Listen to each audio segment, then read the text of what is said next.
안녕하세요, 여러분. 여러분들과 오늘은 전통 회화에 대해서 공부를 한번 해보려고 해요. 우리가 선생님 생각해 보니까 온라인 클래스가 끝나고 나면 거의 선생님과 이론을 공부할 시간이 없는데 지금 2학기 때 거까지 하려면은 전통 회화에 대해서 조금 짚어봐야겠다는 생각이 들었었어요. 그래서 음, 아까도 설명했지만 우리는 18개 어마무시한 수행평가를 하게 됩니다. 사실은 너무 어렵지 않게 간단하게 할 수 있는 수행평가로 생각을 많이 하고 있고요. 우리가 지금 시간이 줄었기 때문에 그 전에 하려고 했던 수행평가에 비해서 숫자를 많이 줄였어요. 그러니까 과목당 수행평가가 3가지라면 많은 건 아닌데 여러분들이 3과목을 듣고 있기 때문에 9개로 늘어났잖아요. 그걸 2학기 때 것까지 같이 하기 때문에 아마도 여러분들의 올 3개월 정도는 선생님뿐만 아니라 모든 전과목 선생님들 되게 바쁘실 거예요. 여러분과 함께. 그래서 부담스럽지 않게 수행평가를 할 수 있도록 굉장히 선생님 노력하겠어요. 그래서 선생님이 전통회화에 대해서는 좀 많이 안 했잖아요. 그래서 선생님하고 여러분하고 전통회화에 대해서 조금 해보는 게 중요하다고 생각이 들었어요. 그래서 전통회화에 대해서 조금 공부를 해볼 생각입니다. 자, 전통회화 보시면 전통회화의 개념 볼게요. 옛 고분벽화에서 민화까지, 민화가 중요한 부분이에요. 고분벽화는 사실은 동서양을 막론해서 여러분들 선생님과 알타미라 동굴벽화 공부했었잖아요. 그런 벽화에서부터 현재 여러분들, 현재는 아니지만 조선시대 후반에 민화라는 것까지 전체를 말해서 전통회화라고 해요. 그래서 좁은 의미로는 직업화가 혹은 그리고 사대부 중심으로 부려졌던 조선시대 화풍 전체를 말하는 것이 바로 전통회화입니다. 고려시대 미술도 전통회화라고 하긴 하는데요. 고려시대 미술은 여러분들 중세 미술처럼 불교 미술, 즉 종교 미술이 있어요. 그래서 어떤 종교 미술이라고 한다는 건 뭘까요? 교리를 전달하는 거죠. 교리 전달의 목적을 가지기 때문에 순수한 회화로서의 목적은 아니었어요. 그래서 조선 이전에는 불화라는 그림으로 남아있는 것이 회화의 거의 대부분이거든요. 그래서 이거에 대해서는 선생님이 정의를 분명하게 내려주는 게 물론 고려시대도 포함하는 것이지만 전통회화는 주로 조선시대의 화풍이 거의 전통회화의 대부분이라고 생각하시면 돼요. 그 전까지의 미술들은 종교미술이었다. 이렇게 기억하시면 될 것 같습니다. 그리고 전통회화의 특징은 좀 여러분들이 말이 어려울 거예요. 그래서 선생님이 사실 가르쳐줄 수 있는 내용 부분에서 한 10분의 1로 확 줄였어요. 이게 여러분들 많다고 여겨질 수는 있지만 이때까지 서양미술사를 거의 몇 주간, 거의 한 달간 서양미술사와 서양미술과 일반적인 미술의 이론에 대해서 공부한 거에 비하면 오늘 하고 있는 이 몇 차시의 수업으로 전통회화가 다 마무리된다고 보시면 돼요. 그래서 일단은 간단히 하고 나중에 오프라인에 왔을 때 시간이 짬짬이 나면 그때그때 알려드리도록 하고 일단은 기본적인 것만 하도록 하겠습니다. 보시면 전통회화의 특징 보여드릴게요. 전통회화의 특징은 붓을 가지고 운용하는 선을 되게 중요하게 생각했어요. 그 선에 집중해서 그림을 그리는 어떤 작가가 선 하나에 자신의 정신을 집중하여서 이렇게 긋는 것을 중요하게 생각했어요. 그래서 선을 운필한다라고 해서 선을 움직인다라는 걸 중요하게 생각했어요. 이게 선을 움직이는 게 굉장히 중요했어요. 서양 미술처럼 묘사를 착착착착착 이렇게 하는 게 아니라 선 하나에 휙 이렇게 일필휘지라고 하죠. 그런 걸 중요하게 생각했습니다. 그래서 서화동원이라고 해서 서와 화, 글과 그림은 하나다, 원류가 하나다, 뿌리가 하나다 라고 말하는 거죠. 내 동생 너하고 나는 우리 엄마 같지 뭐 이런 말 있잖아요. 서화동원. 그래서 하나의 뱃속에서 나온 것이 바로 서하고 화다라고 얘기를 합니다. 이렇게 그래서 단순한 대상의 윤곽묘사가 아니라 그냥 묘사를 사실적으로 그리는 게 아니라 기운 생동적인 필의 어떤 붓의 의미를 담는 거죠. 이렇게 나는 이 붓을 그릴 때 내가 살아있는 삶의 행복을 그릴 거야. 이렇게 말이죠. 그래서 굉장히 붓을 진하게 누르면 진하게 크게 나오고 얕게 칠하면 얕게 팍 나오겠죠. 가볍게. 그런 식으로 붓을 그릴 때, 붓을 쓸 때의 자기의 생각과 필이 움직이는 그 힘찬 능력 있잖아요. 맥이 뛴다라고 할 때 그 맥 맞아요. 그 맥을 중시해서 굉장히 힘 있는 선을 중요하게 생각했죠. 여러분들이 서화 일치론과 서화 동원론이라는 거에 대해서는 좀 알고 있어야 돼요. 우리나라나 동양은 전체적으로 글과 그림이 하나다라고 생각해서 그림을 이렇게 뭐 난을 이렇게 하나 쳐놓고도 이 난에 대해서 뭐라고 이렇게 쭈르르르 이렇게 시를 쓰잖아요. 그 다음에 자기 이름 쓰고 낙관 찍자. 그런 식으로 글과 그림이 하나의 종이에 같이 들어갔어요. 서양의 것과는 굉장히 다르죠. 그래서 글과 그림은 본래 하나고 그 그림을 그리는 필맥이라든지 선을 운용하는 그 방법은 모두 글씨를 쓸 때의 내 필맥과 내 정신을 집중하는 것과 똑같은 원리로서 실천되지만 실제로 그려지는 그림의 이미지가 글씨를 그릴 때와 그림을 그릴 때의 이미지가 이거는 그림이고 이거는 글이라서 그렇지 이 두 개의 어떤 사상이라든지 그 어떤 정신력이라든지 이런 건 똑같다 이 말을 말하는 거예요. 서화 일치론, 서화 동원론. 그래서 그것의 이론적인 기반을 위해서 선생님이 그냥 여기다가 박스를 넣어서 여러분들한테 간단하게 설명해요. 글과 그림은 고대부터 기원이 같고 본질적으로 동일하다라고 서양 사람들 말고 동양 사람들은 그렇게 생각했어요. 특히 우리 중국하고 뭐 일본이라든지 한국, 특히 우리나라와 중국이죠. 그래서 서, 글, 그리고 화, 서화는 원래 그 근본과 기원이 같은 것으로서 원나라 때 조맹부라는 사람, 굉장히 유명한 사람이에요. 학자이자 화가이자 뭐 철학가이자 이 사람. 글과 그림은 서로 본질적인 차이가 없이 일치한다. 라는 의견을 내놓았고 다만 장언원이라고 말하는 그 사람이 있었는데 그 사람은 이렇게 얘기했어요.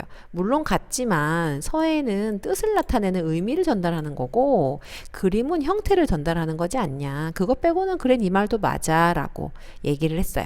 그래서 서화 일치론, 서화 동원론이라는 거를 각각 이렇게 얘기를 했죠. 그래서 우리나라는 그리고 중국은 글과 그림은 본디 하나다라고 해서 글을 쓰다가도 그림을 그릴 수 있는 거고 글을 정말 잘 쓰는 사람은 이 그림을 그려놓은 것 같이 아름답다. 그리고 그림을 하나 그려놓은 것도 나무 뭐 난을 하나 치는 것도 이것도 글처럼 아름답다. 글처럼 의미를 전달할 수 있다. 그래서 글에는 그 뭐랄까요?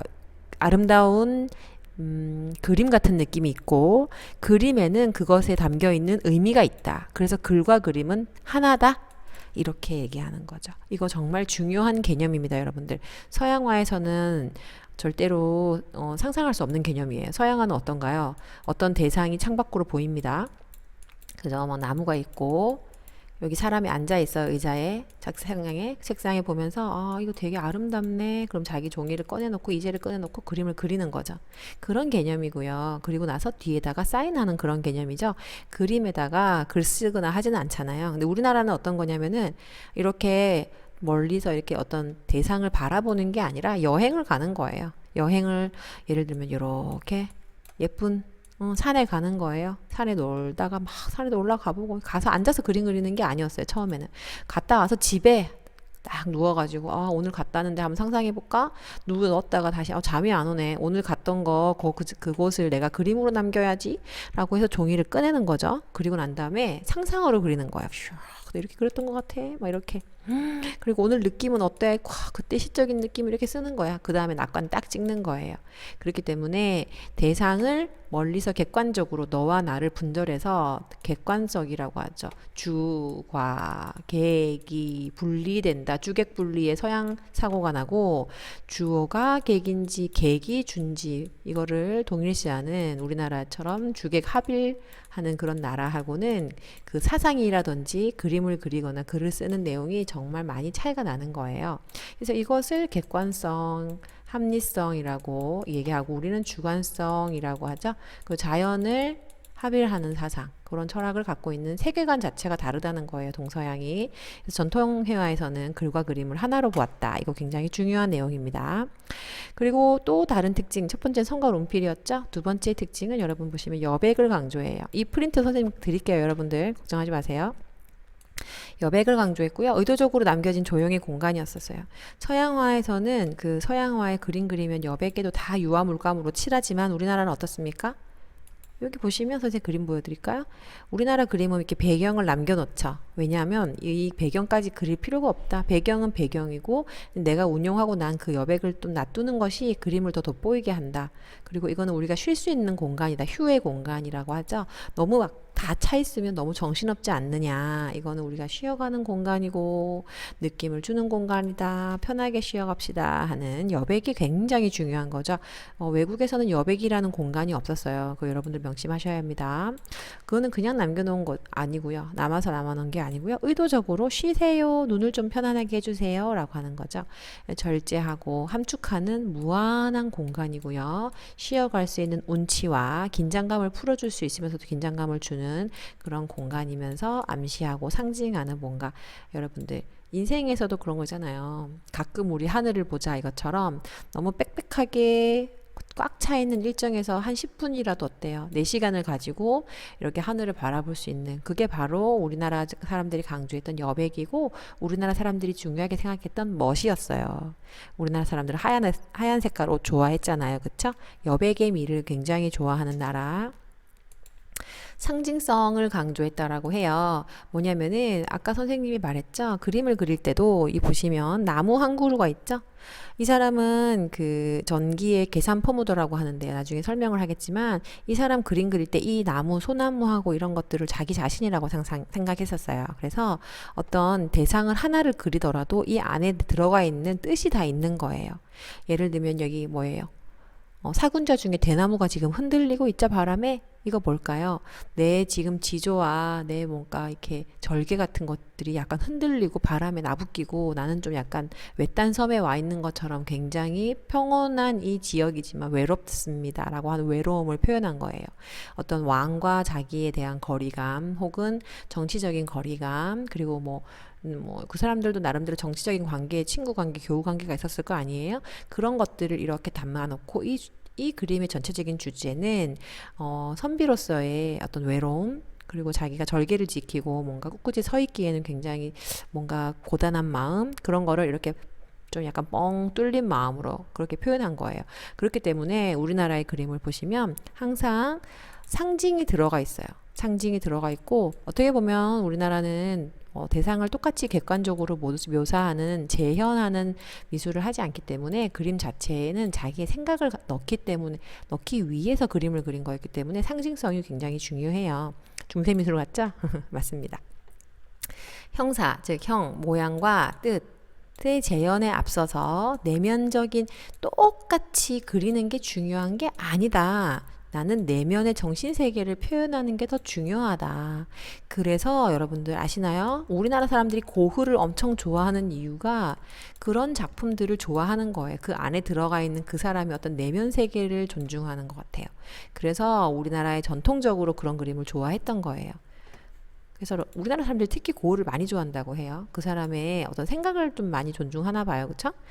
그리고 낙관이 굉장히 중요한 게요. 우리나라 사람들 고려 시대 때 고려 후기? 예, 그 정도 이전까지는 그림에다가는 낙관을 쓰지 않았어요. 그냥 시 같은 거 이렇게 줄줄줄줄 쓰고 나서 자기 이름 뿌뿌뿌뿌 쓰고 그 다음에 낙관 찍는 건 있었거든요.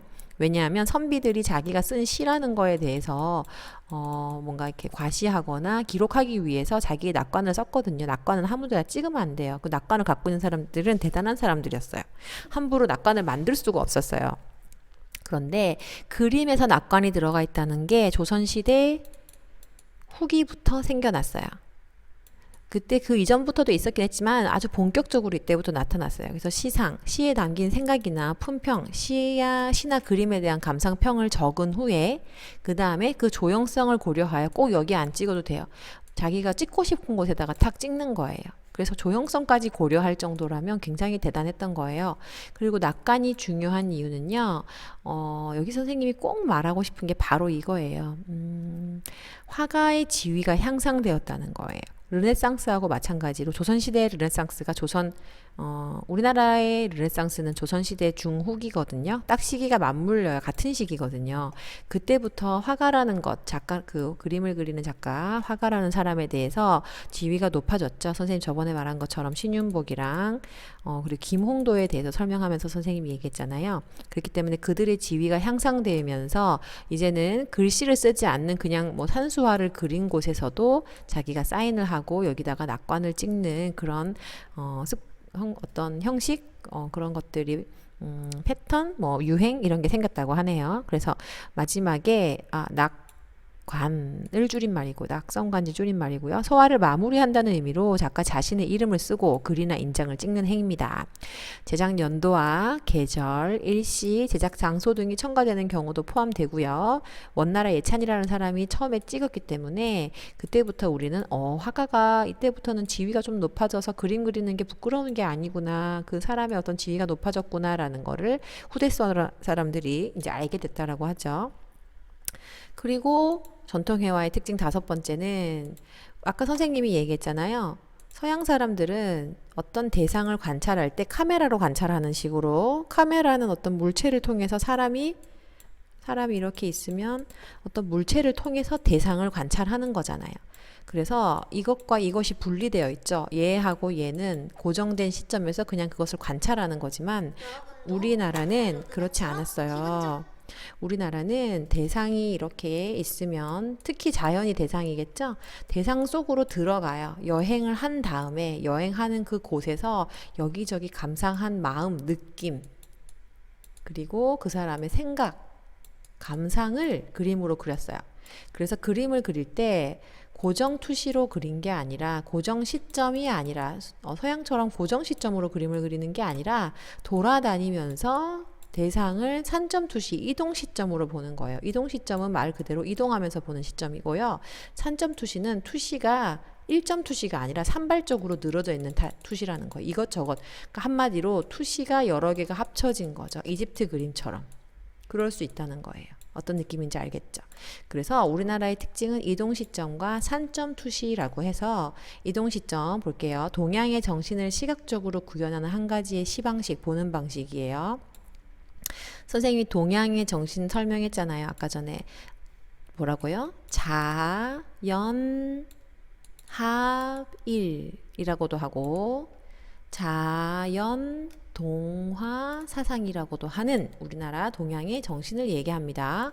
그래서 동양의 정신을 시각적으로 구현하는 거죠. 자연과 나는 하나다. 그래서 내가 꼭 그걸 똑같이 그린다기보다는 그것의 느낌을 그리면 내가 자연이 되고 그 그림이 내가 되고 또 그 그림이 자연이 된다. 이렇게 생각하는 거예요. 어떻게 보면 우유부단하지만 어떻게 보면 되게 따뜻한 마음이죠. 대상을 나와 함께 본다. 나의 마음으로 본다. 이런 거잖아요. 끝없는 공간, 우주적인 공간, 그 철학을 다 내 마음속에 담겠다.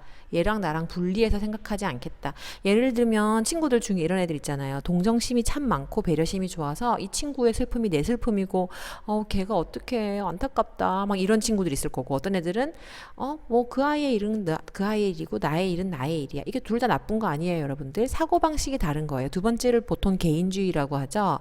그것은 외국에서 보통 그 세계관이 이어져 오면서 후손들이 계속 그렇게 살다 보니까 개인주의라는 어떤 철학으로 이루어진 거고 우리나라는 동네 사람들이 다 옛날에 그 집성촌이라는 게 있어서 동네 사람들이 다 한 동네에 만약에 성씨가 노자면 선생님처럼 노씨 집안 사람들 다 모여 살았잖아요. 얘가 우리 사촌이고 사촌도 육촌이고 육촌이 팔촌이고 이런 식으로 이러다 보니까 너와 내가 하나다라고 하는 어떤 합일 사상이 있었어요.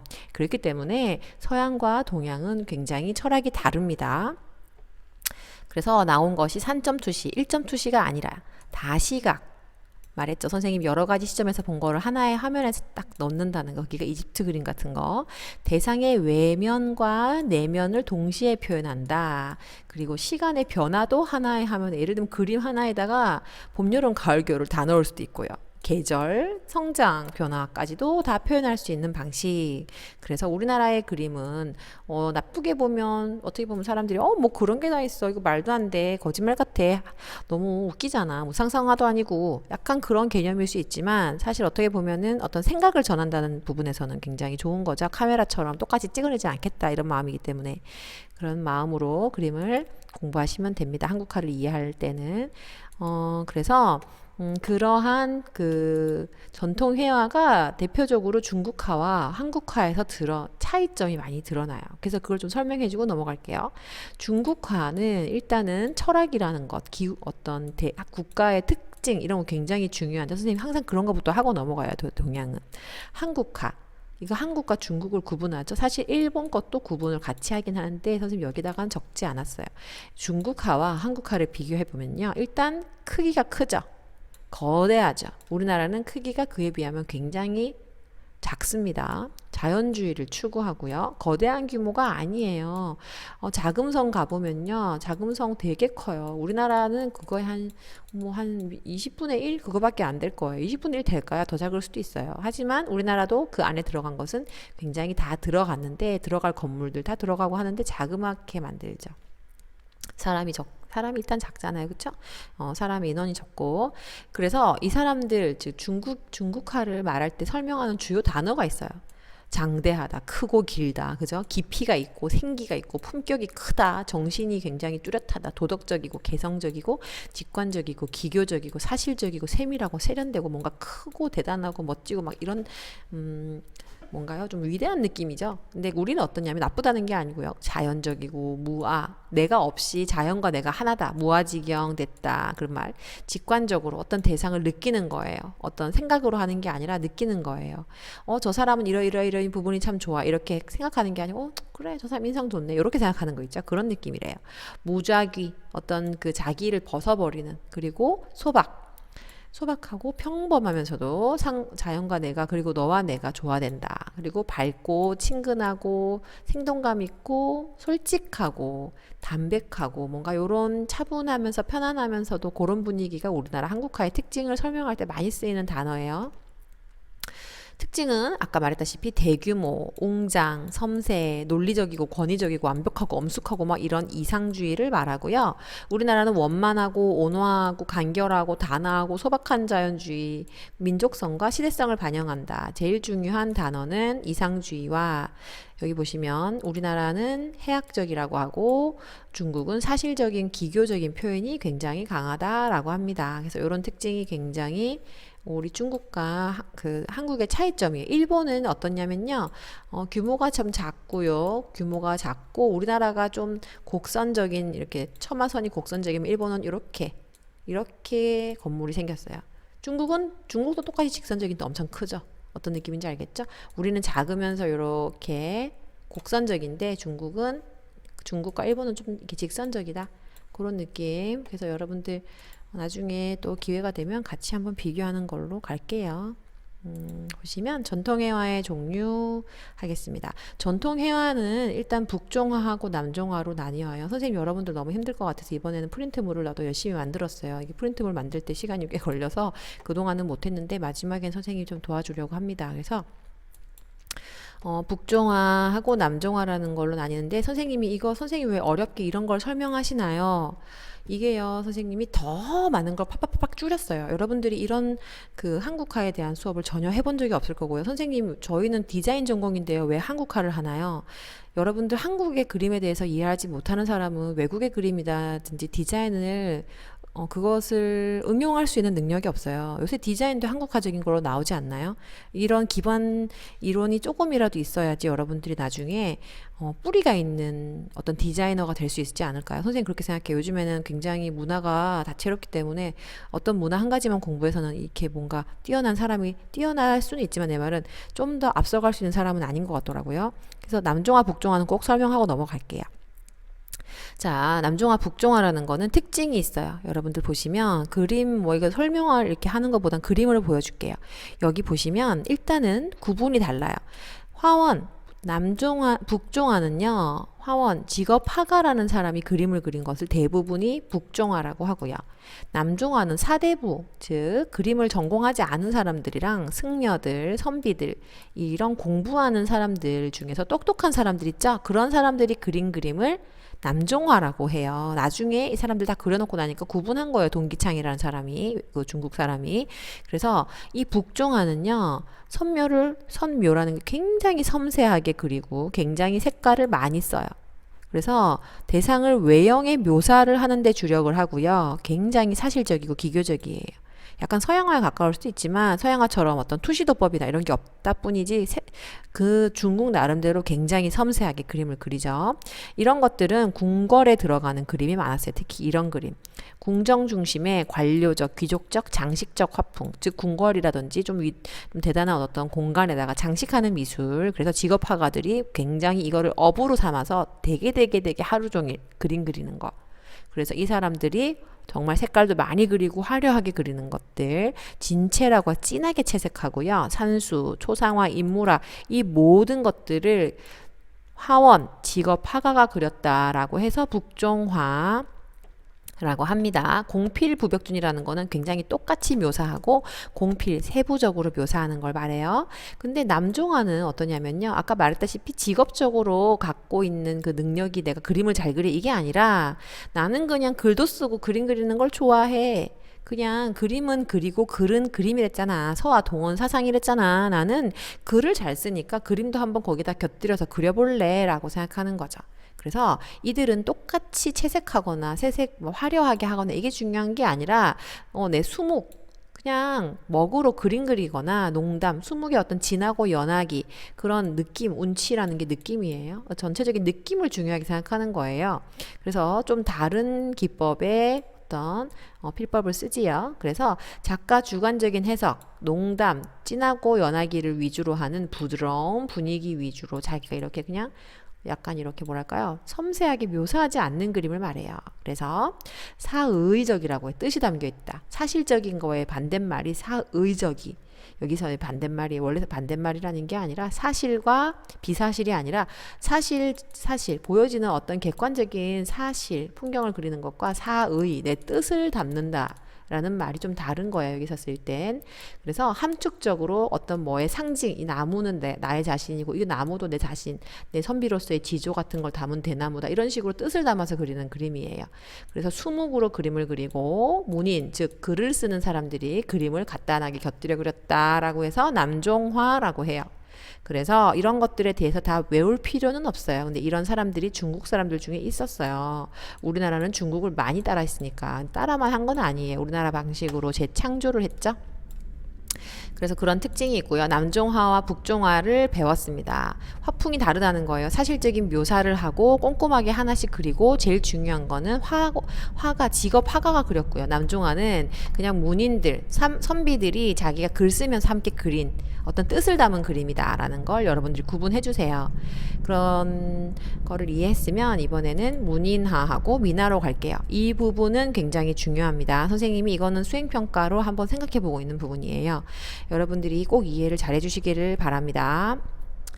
일단 문인화하고 민화 여러분들 참 수업을 힘들면 1분이라도 여러분 끊고 가세요. 선생님은 지금 쭉 찍습니다.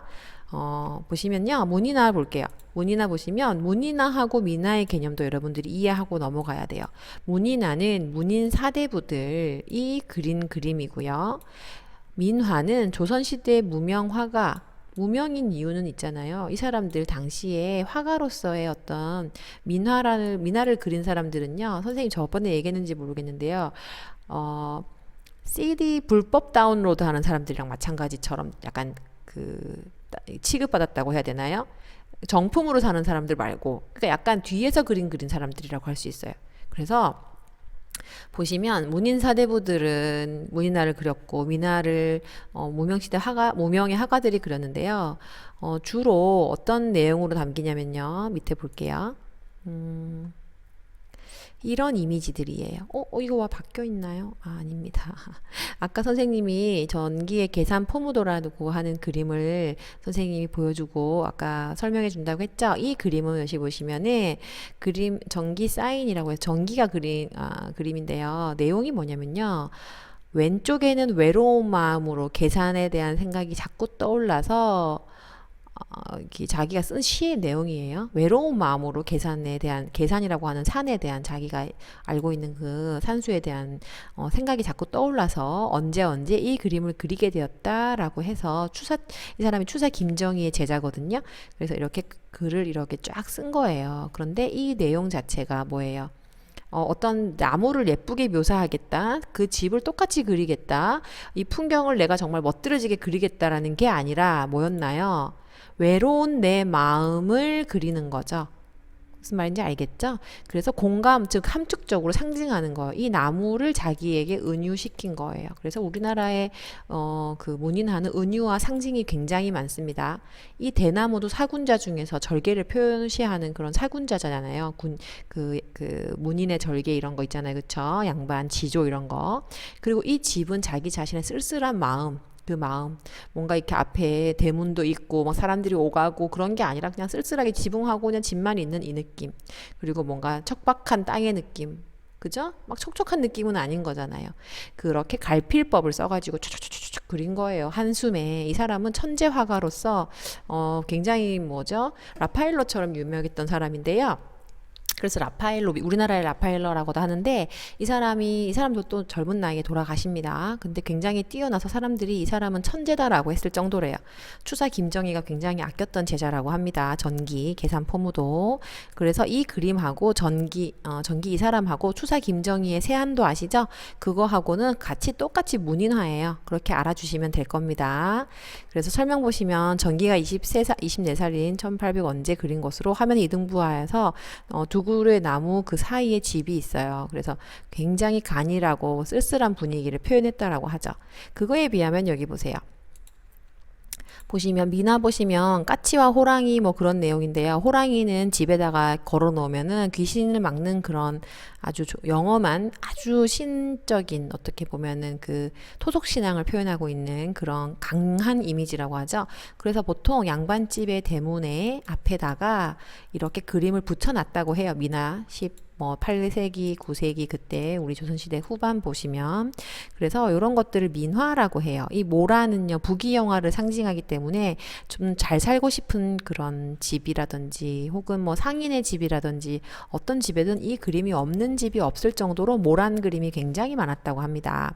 그래서 민화는 이렇게 뭐 여러분이 알고 있는 호랑이라든지 여기 있는 글자 문자도 같은 거 그리고 임금에 대한 어떤 충성을 상징하는 용을 그리는 그림을 이런 걸 많이 갖다 놨어요. 왜냐하면 아이들이 이런 있는 집에다가 이런 그림 있잖아요. 특히 문자도 같은 거를 딱 걸어 놓으면 얘네들이 나중에 입신양명할 거다라고 그 어른들이 상상하는 거죠. 그래서 그건 이따가 선생님이 조금 더 설명해 드릴게요. 전반적으로만 훑겠습니다. 그래서 아까 그림으로 본 걸 확인해 볼게요. 문인들이 어떤 교약이 아니고 교양적인 화제인 교양이에요. 사군자나 산수의 소재를 활용해서 수묵으로 색깔 칠하지 않고 운치 위주로 아까 그 남종화 같은 거가 문인화예요. 그래서 문인화를 남종화라고도 해요. 꼭 남종화가 문인화일 수는 없지만 비슷한 분위기라고 합니다. 비슷한 거예요. 똑같은 게 아니고. 그래서 선염, 발묵, 파준, 파묵, 피마준, 미점준 등 남종화풍의 여기 나와 있네요. 특징이 반영되어 있고요. 여러분들 내려가 보시면 선비의 아까 했던 거 남종화의 특징이에요. 선비의 지조, 정신을 반영하는 사의적, 주관적, 함축적 구성, 형태를 재현하기보다는 서예적인 필치나 필의 뜻을 중요하게 생각했다. 필치의 어떤 감각, 간결한 느낌. 은일적, 숨어 있는다는 거예요. 내가 조용히 제야에서 묻혀 있다 이 말. 초탈. 아우 현실에서 일어나는 그런 어떤 사람들의 싸움, 정치적인 세계에서의 막 방파 싸움 이런 거 난 싫어. 난 그냥 유유자적하게 살 거야 하는 그 사유의 세계를 추구하고요. 주로 진짜 실제로 귀향가 있는 선배들 있죠. 정당 싸움에서 져가지고 귀향을 갔을 때 주로 남종화풍의 이런 문인화를 많이 그렸어요. 김정희가 그랬죠. 김정희 어디 제주도로 여러분들 제주도에 가면은 김정희가 살던 그 고택이 나와요. 거기서 김정희가 갇혀 있었거든요. 동네 사람들은 다 김정희가 거기 있는지 알고 나름대로의 그 선비 대우를 해주지만 양반 대우를 해주지만 이 동네에서 나올 수가 없었어요. 그때 이 사람에게 찾아왔던 제자들이라든지 그런 사람들한테 그림 하나씩 주고 그랬대요. 그때 그려진 것이 바로 여러분들 세한도 나중에 보여드리겠지만 그런 그림이 있어요. 시서화의 조화를 중요하게 생각했어요. 시랑 글, 그죠? 시. 그림 그리고 나서 나무 한 개 그리고 집 그리고 나서 여기다가 이렇게 시 하나 쓰고 그 다음에 뭐죠? 시하고서 글 이렇게 쓰고 시 하나 쓰고 그 다음에 낙관 찍고 그러니까 시서화가 하나로 함축적으로 딱 나오는 게 우리나라 특징이죠. 우리나라 그림은 여기서 이렇게 보는 거 특징인 거 아시죠? 이렇게 보는 거 아니고 서양화랑은 굉장히 다르죠. 운치와 문기 존중의 주관적인 표현 운치가 있었다. 그러면은 그에 반면 우리나라의 민화 볼게요. 조선시대 무명 화가들이 그렸고요. 인간의 생활 관습과 민간의 기복 신앙, 아까 그 호랑이가 문 앞에 그려지는 것처럼 바탕을 둔 다양한 소재를 활용했어요. 한국적인 정서로.